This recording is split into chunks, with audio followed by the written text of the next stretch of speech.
The weakest mule in the train planted his feet while every man screamed to move. Behind him, 22 wagons crowded a canyon that had not seen rain in weeks.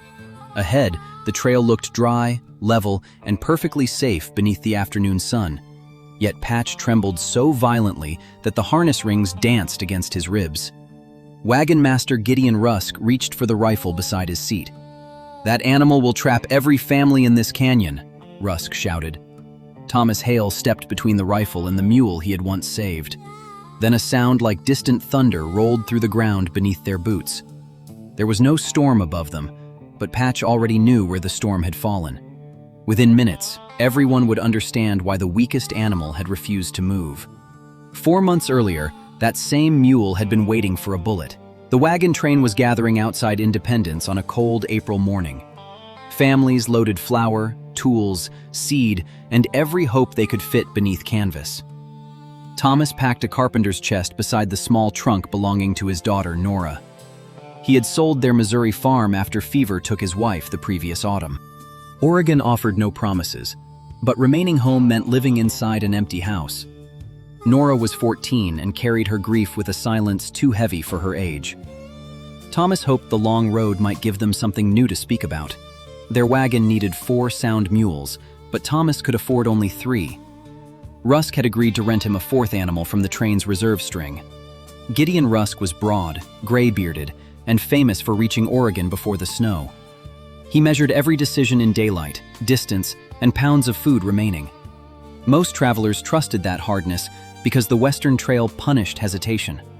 Thomas respected Rusk, though he disliked how quickly the man judged anything weak. A gunshot cracked near the livestock pens as Thomas tightened his final rope.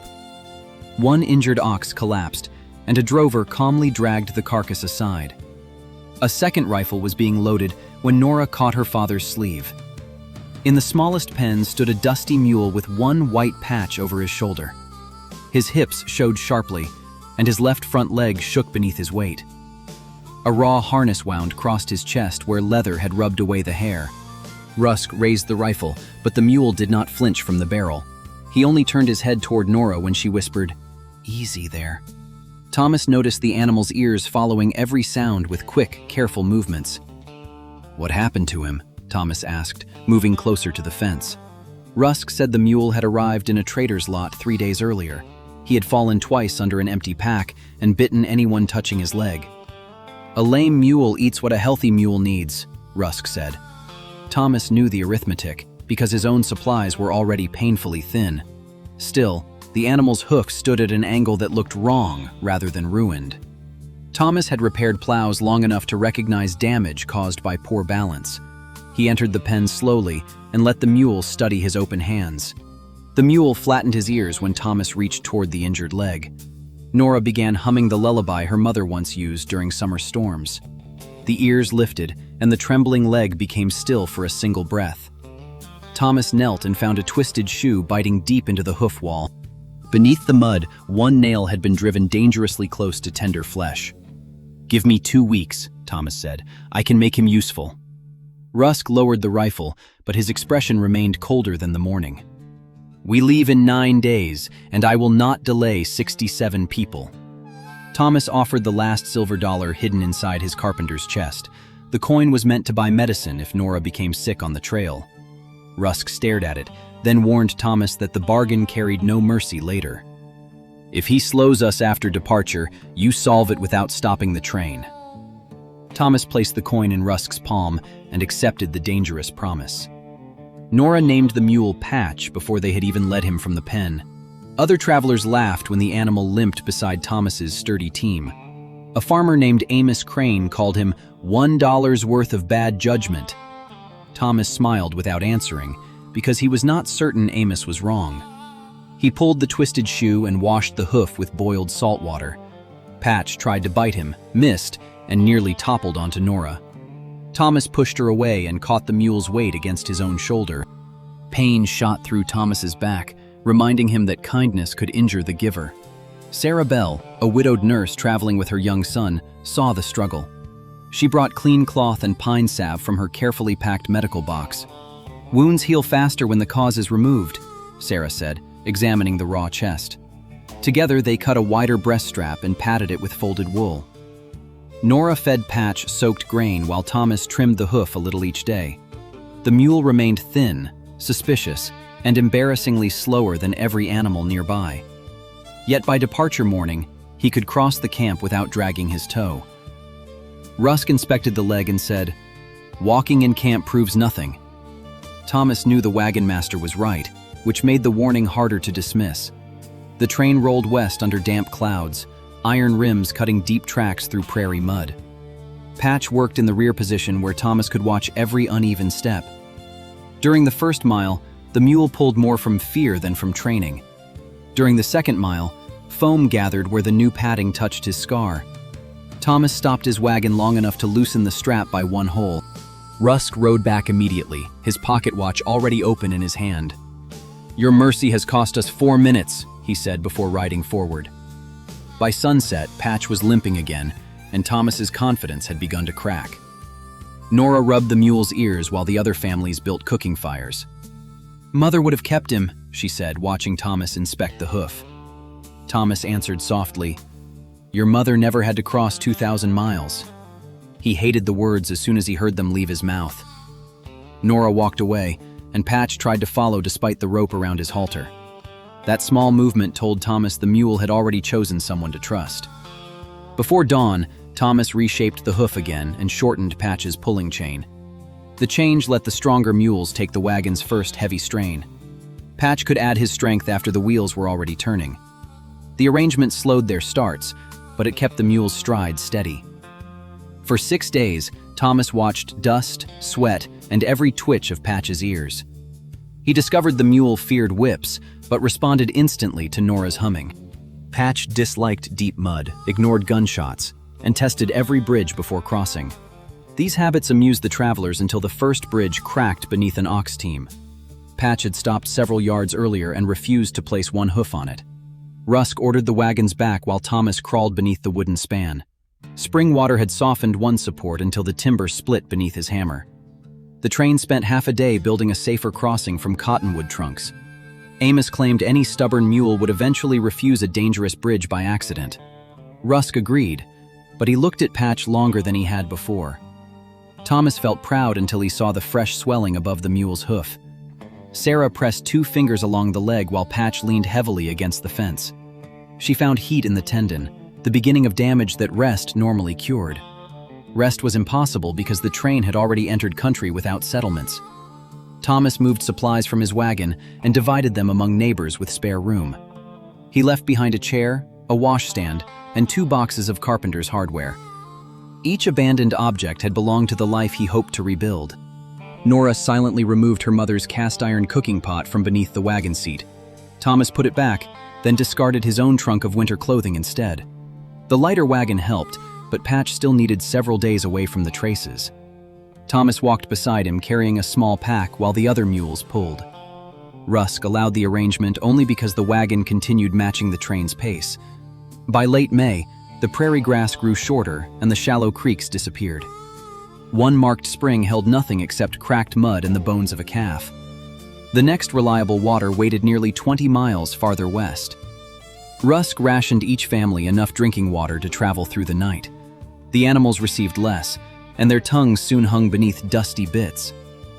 Patch kept turning south toward a low strip of gray-green grass. Thomas pulled him back twice, unwilling to waste strength on another stubborn detour. The third time, Patch tore the lead rope from Thomas's burned fingers. He limped toward the gray grass with Nora chasing behind him.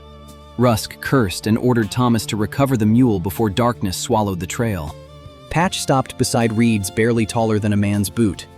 He scraped the earth, sniffed the hole, and scraped again with his stronger hoof. Damp black soil appeared beneath 3 inches of pale, powdery dust. Thomas dug with his hands until cold water gathered around his knuckles. The seep was slow, but it filled every cooking pot before midnight. Animals drank last from a shallow trench protected with stones and canvas. That little spring gave the train enough strength to reach the river safely. Amos stopped calling Patch bad judgment, though he offered no apology. Rusk simply said, "Useful once does not mean reliable forever." Thomas agreed, because one lucky discovery could become a dangerous kind of faith. He began writing Patch's reactions inside the back cover of his trail journal. Moving ears meant ordinary caution, while rigid ears usually meant fear ahead. Pawing near grass meant water, but pawing near harness usually meant pain. Thomas watched the animal as carefully as he once studied warped boards. Patch was not magical. He was simply honest in a language humans overlooked. As the tendon healed, Thomas returned him to light pulling on level ground. Patch gained muscle, though he remained smaller than the train's other working mules. Nora brushed him nightly and told him stories she no longer told her father. Thomas sometimes listened from the fire without letting her know he could hear. Sarah joined them often, mending clothes while her young son slept nearby. Grief stopped feeling private as the three adults shared small memories around the flames. Thomas spoke about his wife, Grace, without losing his voice for the first time.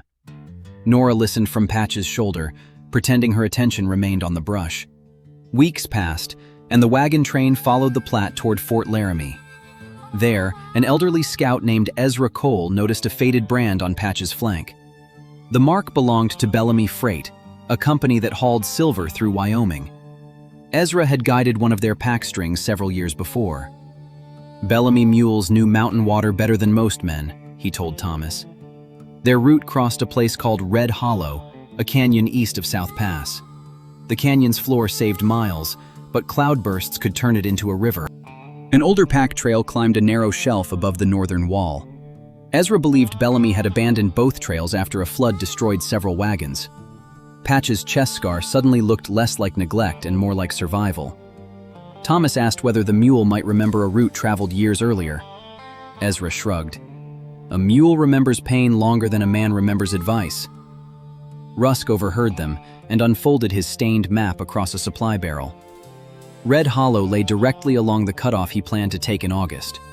The main trail added 3 days and passed through country stripped of grass. The canyon route offered shade, a shorter climb, and a dependable spring beyond it. "We will judge the weather when we reach it," Rusk said. Ezra warned that rain over distant mountains could arrive unseen below a clear sky. Rusk folded the map and replied that fear could also kill a train through delay. His certainty came from a story few travelers knew at the time. 6 years earlier, Rusk had waited 2 days for a frightened family to repair wagons. Early snow trapped that train, and 11 people never reached the final fort. Since then, every delay sounded to him like another winter grave being dug. Thomas understood the fear beneath Rusk's hardness, but understanding did not erase danger. He marked Red Hollow inside his journal and drew Ezra's description of the shelf. The shelf began near a split boulder shaped like an open book. It climbed behind cedar trees, then crossed above the canyon's narrowest bend. Thomas never imagined those hurried pencil lines would later decide 67 lives. The train left the fort beneath a bright sky and entered rougher country. Steep banks forced teams to pull together while drivers shouted above grinding wheels. Patch handled the climbs well, and Thomas gradually trusted him with a full share. That trust failed beside a shallow crossing on the third morning. Patch stopped on the bank and began striking wildly at his padded breast strap. Thomas saw clear water and assumed the mule had sensed hidden mud. He led the team downstream, searching for a safer place to enter. Patch reared, twisted the traces, and drove another mule sideways into the wagon tongue. Wood snapped and the wagon rolled backward toward Sarah's camp beside the bank. Thomas threw a stone beneath the wheel while Nora dragged Sarah's son away. The wheel stopped inches from the medical chest and the frightened child. Rusk arrived to find a broken tongue, tangled animals, and an hour already lost. "You mistake every bad habit for a warning," he told Thomas. Thomas defended Patch until Sarah pointed at blood soaking through the wool padding. A hidden buckle edge had opened the old scar beneath his chest. Patch had not feared the crossing. He had been screaming about pain. Thomas's confidence had made him stop checking the very wound that began everything. Rusk gave him until sunrise to repair the wagon and control the mule. "One more dangerous delay and your dollar bargain ends my way." He left no doubt that the next solution would come from his rifle. Thomas worked through darkness while shame weighed more than the broken timber. Nora held the lantern but spoke only when he asked for a tool. Sarah cleaned Patch's wound and reminded Thomas that trust required attention. "Believing him does not mean pretending he cannot be hurt," she said. Thomas carved a curved wooden guard to cover every metal edge near the scar. He rebuilt the wagon tongue from ash and bound it with iron straps. Before sunrise, he placed Patch on a lead rope without any pulling harness. Saving him now meant asking less, watching closer, and accepting his own mistake. Amos loaned Thomas a young mule in exchange for repairs to 3 wagon boxes. Thomas completed that work beside campfires after walking all day beside his team. Patch carried only Sarah's light medical packs while the chest wound closed again. Nora hung a small brass bell from his neck to locate him after dark. The clear ringing soon became part of every family's evening routine. Children heard it and knew the livestock had reached the night circle safely. Other mules also learned to follow Patch when Nora led him toward water. Thomas noticed the strongest animals trusting the weakest one whenever the trail became uncertain. Rusk noticed it too, though he still kept the rifle close. Would you have spent your last silver dollar on Patch after seeing that accident? Share your choice below and subscribe, because his hardest test was still ahead. By July, heat shimmered above the trail and iron rims burned bare hands. Wagon covers faded, coffee disappeared, and everyone counted flour more carefully. Several oxen weakened, forcing families to abandon furniture along the rutted road. Thomas saw pieces of other lives scattered beside the trail like warnings. Patch remained thin, but his stride had become smooth and surprisingly tireless. His scar toughened beneath the wooden guard, and the swelling never returned. Thomas did not restore him to full harness merely to prove a point. Patch had found a better purpose, carrying light packs near the front. He tested riverbanks, narrow cuts, and ground hidden beneath wind-blown sand. Sometimes he hesitated at nothing more dangerous than a bleached buffalo skull. Thomas checked each warning before deciding whether the train should change course. That patience kept instinct from becoming superstition, and caution from becoming panic. One afternoon, dark clouds built behind the train while Rusk searched for camp. A broad, grassy basin offered shelter from wind and plenty of grazing. Patch refused to descend, though the slope itself was gentle and dry. His ears became rigid, and he breathed deeply toward the hills behind them. Thomas found old reeds tangled high among bushes above the basin floor. Small branches carried lines of dried mud nearly level with his waist. Water had flooded that peaceful grass much higher than any wagon axle. Rusk studied the marks, then ordered camp onto a rocky terrace nearby. Families complained while dragging tired animals away from the best grazing. Near midnight, rain struck the hills with the sound of thrown gravel. Runoff poured into the basin from 3 gullies at once. The grass vanished beneath brown water while the wagons remained safely above it. Patch stood beneath a canvas lean-to, his brass bell quiet against his chest. Rusk watched the flooded campsite until dawn without saying a word. The following morning, he asked Thomas exactly how Patch had behaved before the rain. Thomas showed him the journal notes describing rigid ears and deep breaths toward water. Rusk read the page twice, then returned it without mockery. "Next time, show me the ground as well as the mule," he said. It was not an apology, but it was the first door Rusk had opened. Thomas accepted the change without demanding words that might close it again. Rusk began placing Patch near the lead wagon during uncertain crossings. Nora walked beside him, using her mother's melody instead of a whip. When Patch stepped forward, the draft animals followed the little brass bell. The system worked because the train practiced it before anyone desperately needed it.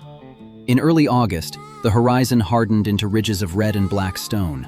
South Pass lay beyond them, but first the train would meet Red Hollow. Ezra had left the company weeks earlier to guide another party toward Salt Lake. His warning remained inside Thomas's journal beside the drawing of the split boulder. Rusk sent 2 riders ahead to examine the canyon and the sky beyond it. They returned reporting hard ground, clear passage, and no clouds directly west. A gray bank of weather stood far north, barely visible behind mountain shoulders. Rusk estimated the storm was 15 miles away and moving in another direction. The animals had consumed most of their water after a long, windless morning. Red Hollow shortened the journey to the next spring by nearly half a day. Going around meant another night on dry ground with exhausted teams. Rusk gathered the adults and explained both choices without hiding the risk. Amos favored the canyon because his oxen were already staggering from thirst. Sarah favored the longer road after remembering the flooded basin. Thomas suggested waiting 1 hour to watch the northern storm before deciding. Rusk looked at the sky, the animals, and the shortening afternoon. Waiting might reveal danger, but it would also remove their remaining travel time. His old fear of deadly delay settled every argument inside him. We take the canyon carefully with scouts above whenever the walls allow it.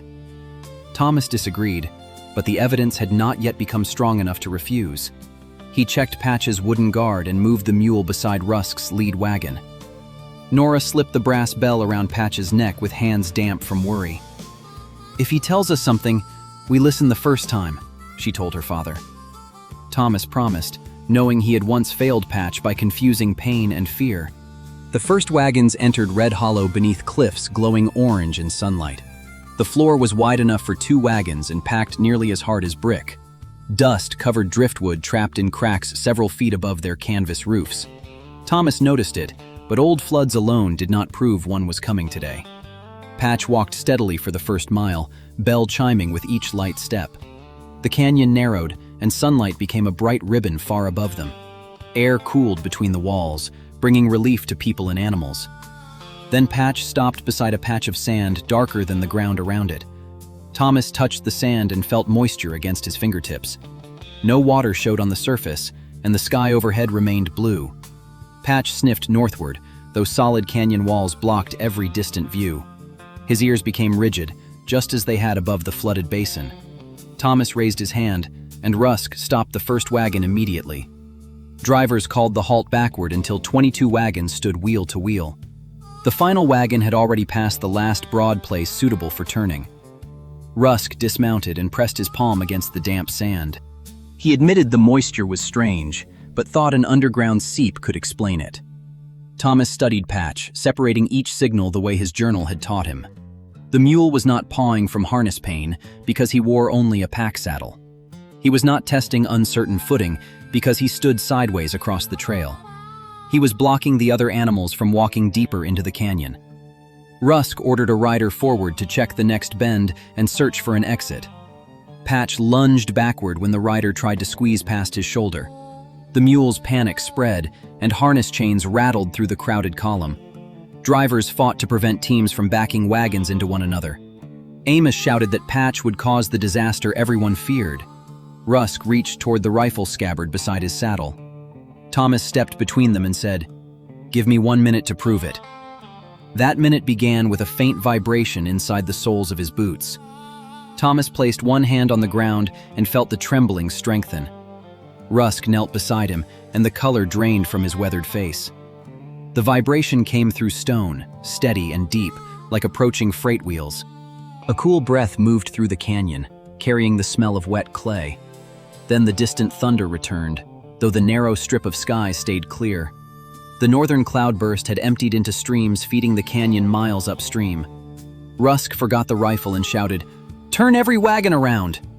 Drivers tried, but the canyon was too narrow for even one full turn. Backing 22 wagons for a mile would take longer than the water needed. Panic raced backward as quickly as the warning had traveled.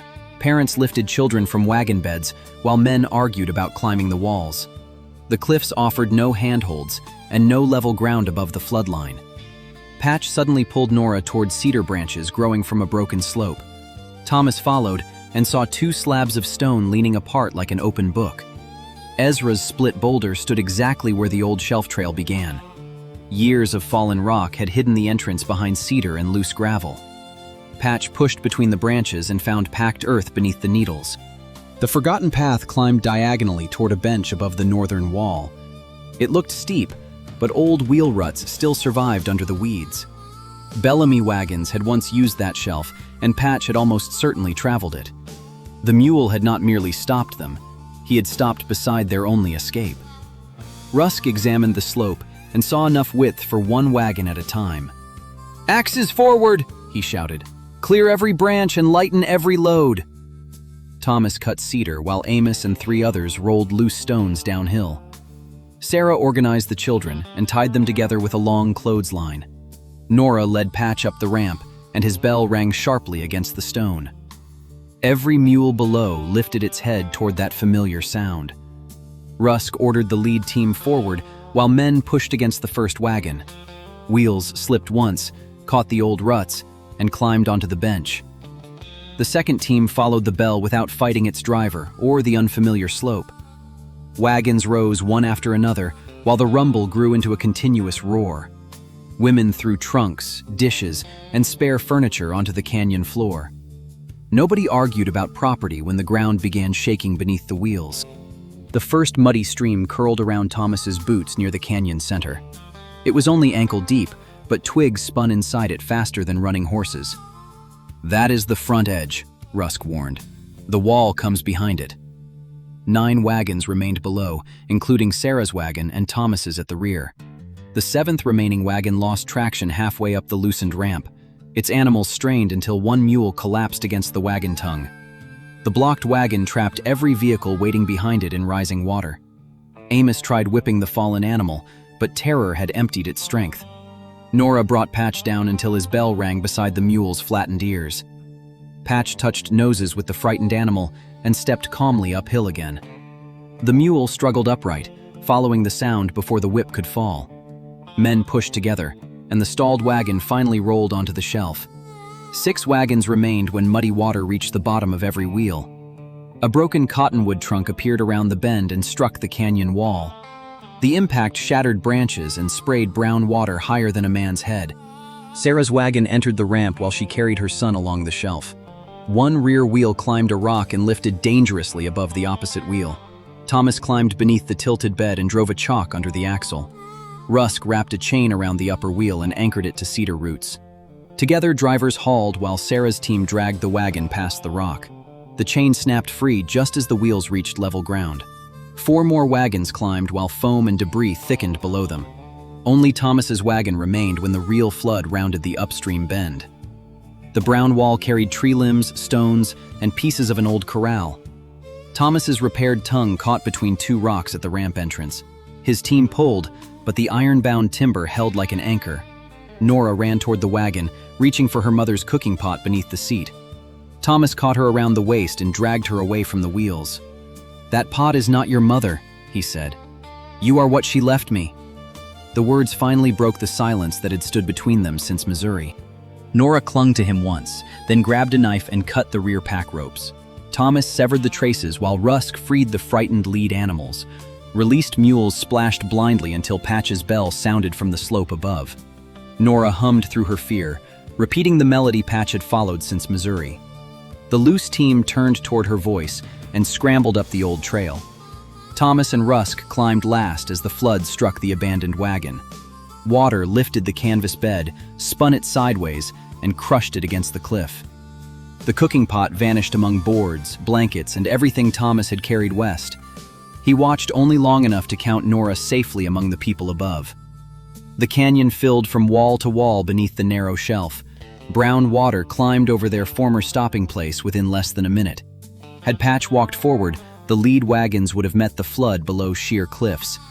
Had he stopped farther back, the hidden shelf would have remained unseen. Every family, every child, and every working animal stood alive above Red Hollow. The weakest mule had saved the entire wagon train by refusing one more step. Rain never touched them, yet the flood thundered below until after sunset. Families shared wet blankets and flour while children slept between the wagon wheels.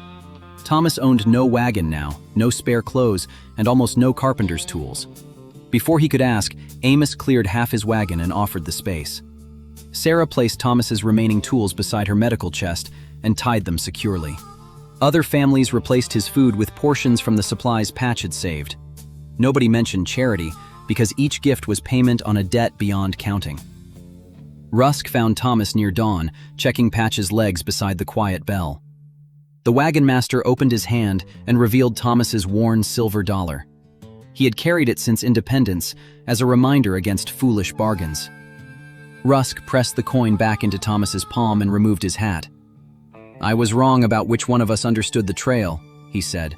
Thomas answered that Patch had been wrong before, and so had every man there. What saved them was learning when stubbornness carried truth and when it carried pain. Rusk assigned Patch no harness when the water finally dropped the next morning. Instead, he placed the little mule ahead of his own lead wagon.